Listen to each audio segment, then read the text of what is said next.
Nagbabalik na ulit ng PBA at ang Barangay Ginebra. Opener game agad, Manila Clasico against Coach L.A. Tenorio. For Ginebra, ang nag-standout agad para sa akin ay yung starting lineup nila. It's Jeremiah Gray starting in place of Jamie Malonzo who left the team para mag-Japan.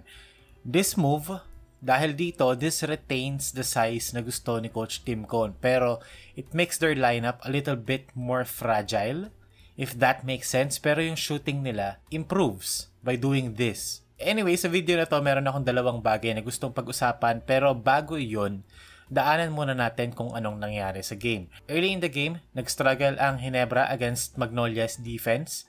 Very slow start para sa kanila as usual. Their defense looked fine naman, looked okay, pero yung offense nila looked stagnant. Pero to some extent, that's to be expected since first game of the season. Pero on a positive note, it is very nice to see Maya Gray na aggressive and making plays for Ginebra. Dito, nag-close out sa kanya aggressively. Si Javi nag-go over the screen. Si Lucero yung nasa drop. Inatake ni Jeremiah Gray through a hesitation dribble. He drew the foul. 2 free throws to give Ginebra their first basket or first points. Kasi free throw. Sinabi ko kanina na okay lang naman yung defense nila, pero may mga possessions kung saan nagbe-breakdown sila and they allow Magnolia, especially Jerome Lastimosa, na makapunta sa paint. So this forces their bigs in a very vulnerable position. Dito na puwersa si Torres na mag-foul sa help position. Maagang na foul trouble dito si Torres, forcing Japet to play a little bit more, 'di ba? Kung sa anong gusto nila, since I've heard injured or kaka-surgery lang. Pero again, yun naman yung give and take. You get RJ's offense and then sometimes, di ba, he gives up these kind of possessions. Early in the first quarter, 17-3 ang score. Very slow start talaga para sa Ginebra, and Magnolia looked very good, especially sa young lineup nila. And speaking of young, Ginebra naman, first field goal nila nanggaling sa no surprise, di ba, sa transition attack. This is where they get their easier points, pero I just don't understand why they don't do it more often. Pero anyway, i-reiterate ko ulit, an aggressive Stephen Holt is good Stephen Holt. Diba? May ibang players naman who can do the dirty work, dirty stuff. Sa game na to, by the way, Stephen Holt grabbed 17 rebounds, which is very impressive. Malaking bagay yon. Pero at the same time, diba, we want Stephen Holt to focus on scoring. In defense, ando na yon, pero we want Holt to be the main guy in terms of scoring kasi siya yung may kaya. Kailangan niya maging mas trigger happy. And meron namang flashes sa game na to na very trigger happy siya. Overall, he shot 2 out of 5 from 3, pero again, overall, 4 out of 8 field goals lang, diba? At least mga 13 to 15 attempts man lang.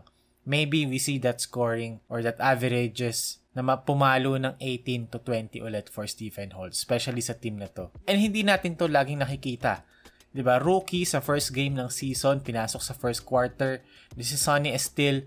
Sa play na to, makikita natin, RJ Abarientos drew 2 defenders dito. Ball screen with Norbert Torres. Diba, Ginebra defense to eh. Yung mag-overextend, mag-hedge. Nakita natin dito, nag-hedge yung big.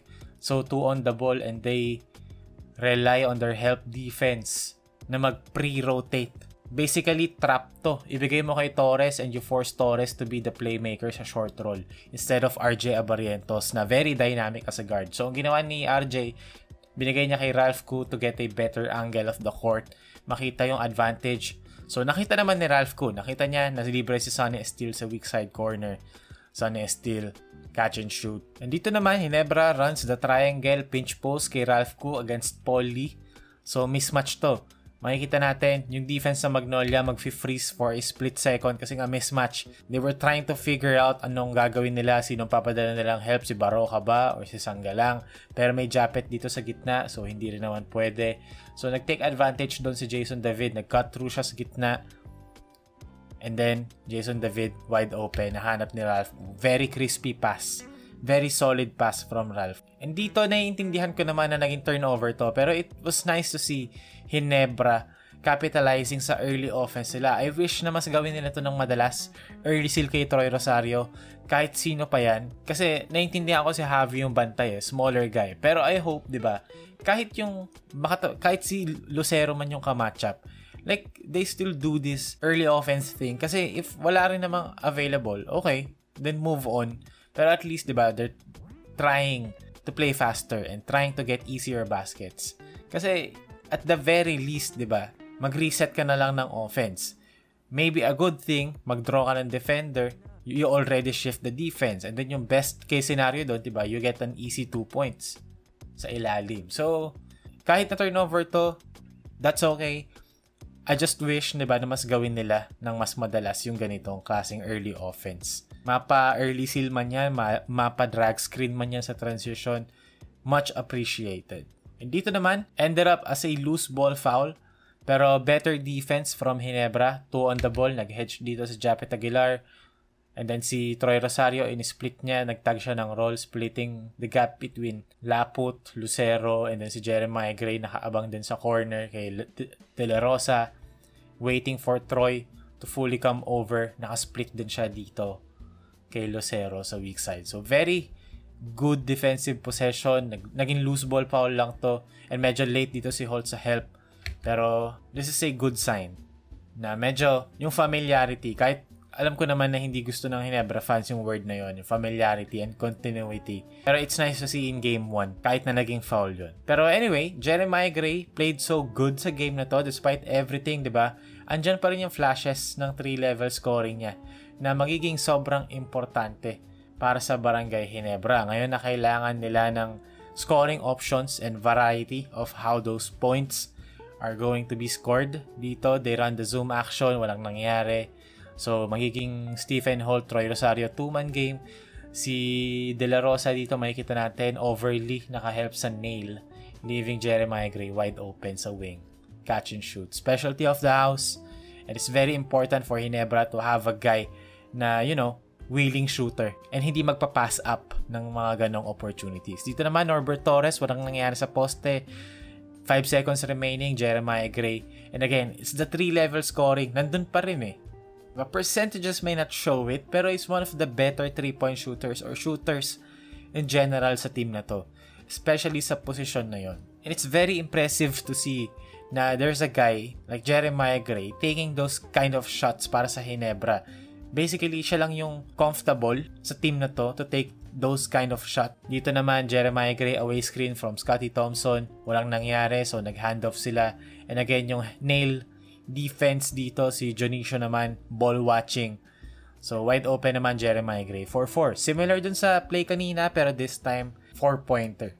And it's nice to see again. Paulit-ulit ako pero yung confidence si Jeremiah Gray. I feel like pagdating ng third quarter, medyo naging loose na si Gray and naglaro na lang siya ng basketball. Hindi na siya ganung masyado nag-iisip, nag-overthink. Hindi na siya ganung nagto-turnover na, you know, mapapakamot ka ng ulo. Pero sumunod na play, defensive stop mula sa Ginebra. They run in transition.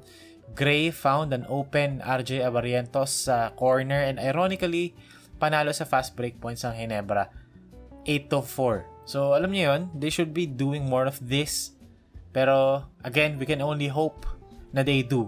And an interesting move from Ginebra.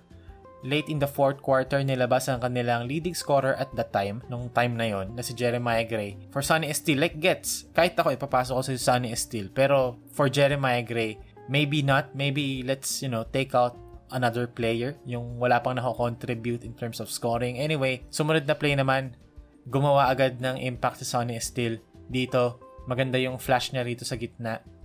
And then, he gets a 2 points. So, ang final score sa game na to, 73-80, panalo ang Magnolia kontra sa Ginebra. Ang leading scorer ay si Stephen Holt with 16 points, around 5 of which were scored sa last 90 seconds ng game. Holt also had 17 rebounds, can't really complain about that. Pero ang una kong gusto kong pag-usapan ay si Sonny Estile. Pumasok siya sa game na first quarter with 2 minutes remaining, which is new to me. Tapos he immediately made impact para sa Ginebra. Yung mga tapik-tapik, yung mga effort plays, nandun lahat, pinakita niya lahat. Pero in terms of tangible output, Estile played 17 minutes, which is very decent para sa Ginebra team. 17 minutes off the bench, in which he scored 9 points and grabbed 7 rebounds. This is very impressive for a Ginebra rookie under Coach Tim Cone. Para sa first game kay Estile, this is perfect and I look forward to more Estile minutes in the future. Pangalawa naman na gusto kong pag-usapan ay si Jeremiah Gray. Ayokong batiin ng maaga kasi first game pa lang naman, pero yung pinakita ni Maya kanina or sa game kontra Magnolia and outside of a couple of turnovers, yung pinakita ni Maya Gray, very impressive. Hindi ko ma-explain ng maayos pero I do understand na there's a limit pagdating kay Maya Gray. Pero andun pa rin kasi yung scoring versatility. Andun pa rin yung flashes. I think kailangan lang niya ng confidence in a good string of games para magtuloy-tuloy and hindi mag-overthink, diba? Not think about the stuff all the time. Kasi sa game na to, nung una, makikita mo medyo shaky, medyo kinakabahan pa. Pero around third quarter, even fourth quarter, mas loose na siya, mas confident. Sa game na to, Jeremiah Gray played 24 minutes, 13 points, 1 rebound, 1 assist, shot 4 out of 10 from the field, 1 out of 4 from 3, 1 out of 1 from 4. So basically 2 out of 5 from the outside, which is not bad. First game pa lang din naman. For the overall team, gets ko naman same problems kagaya sa last season, matamlay starters, masipag bench pero not enough. And at this point, tanggap ko na ganyan talaga Ginebra kasi si Coach Tim naman ang coach. Pero outside of that, I like the steal minutes. I like na pinagkatiwalaan si Steele, and I like the decision of making Jeremiah Gray a bigger piece of the puzzle, starting him immediately para mag-gain kagad ng confidence. We'll see sa mga susunod na games, pero sa ngayon, game 1, takeaway is that merong mga nag-step up.